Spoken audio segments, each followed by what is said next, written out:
Deep within an uncharted jungle, a forgotten legend awakens, a powerful force of nature, long undisturbed. Their mission was simple: investigate the strange energy signatures. They were not prepared for the island's guardian. The island was not just alive, it was wounded. Unnatural scars marked this ancient, sacred ground. Something colossal was approaching. Its every step was a tremor, a warning to all who trespassed.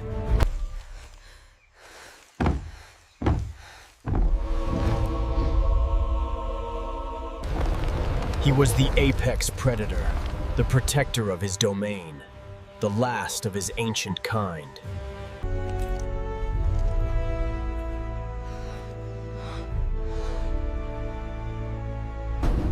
Another power was at play here, a toxic invader that sought to corrupt this sacred land. His roar was not a threat, but a challenge. The team had found more than a legend. They had found an ally in the coming storm.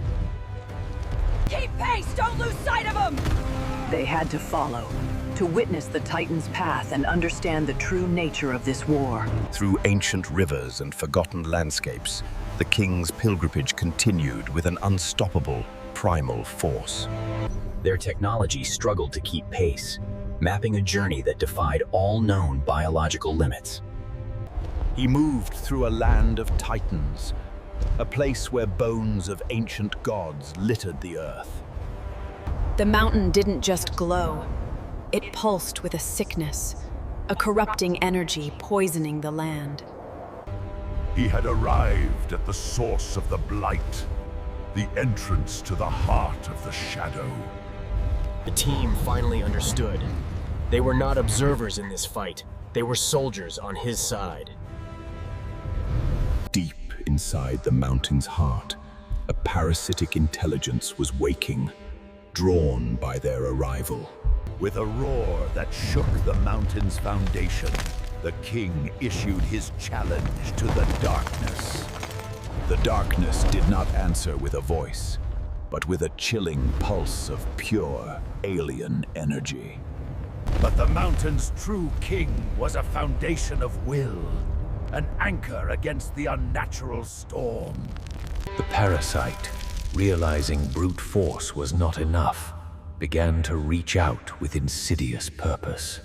It sought not to crush the king, but to ensnare him within a web of living light.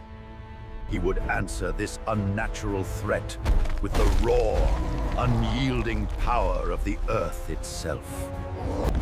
With a single, decisive act, he sent a piece of the mountain back into its corrupted heart.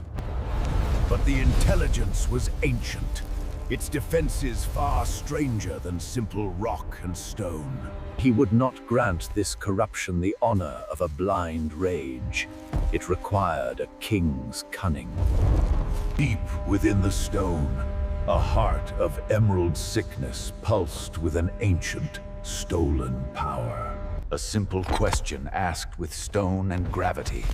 What are you, and how do you break?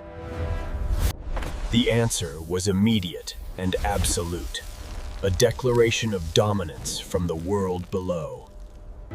This was no mere defense.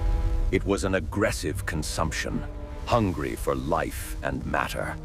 But the forest itself was the king's oldest ally, an arsenal grown over 1,000 years. With the heart of the mountain in his hands, the king prepared to deliver his judgment. The forest held its breath as the cavern answered the king's challenge with a furious light. For every step the darkness took, the king vowed to take 2 steps back into its heart. The king was more than just power. He was the forest's fury, precision, and grace combined.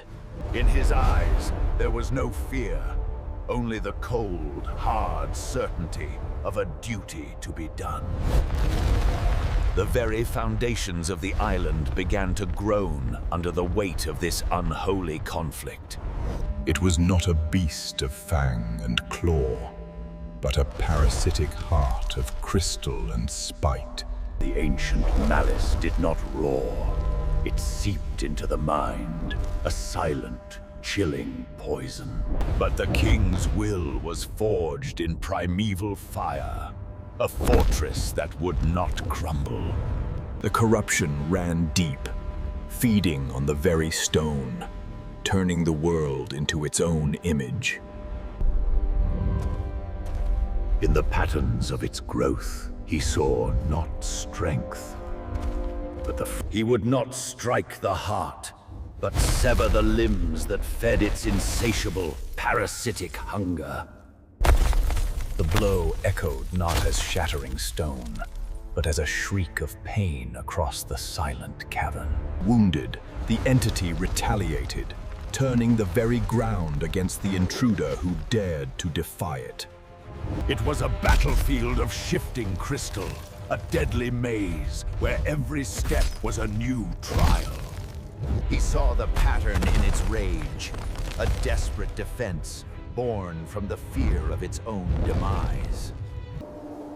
The weight of a fallen kingdom pressed upon him, a crown of grief he never asked for.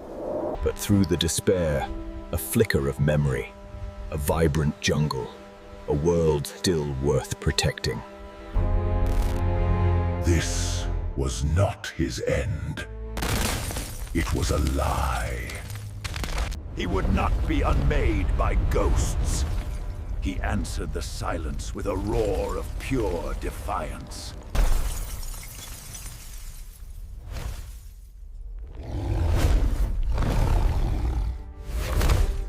He saw it now, not as a mindless beast, but the desperate, lashing heart of the cavern.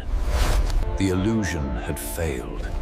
It had only succeeded in showing the king his true, ultimate target. With a primal roar that shook the very foundations, the king launched himself across the abyss. But the cavern's heart would not yield its dark power, lashing out with crystalline fury. The king's instincts were as sharp as the shards, turning the enemy's own power against it. He moved through the storm of light and stone, a force of nature navigating a corrupted world.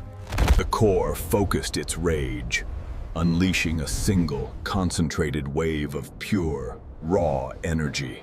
But raw power was met with something older, something far more primal.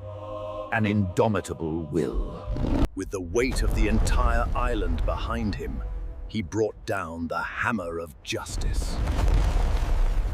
The impact was not one of destruction, but of purification, a silent, blinding flash of release.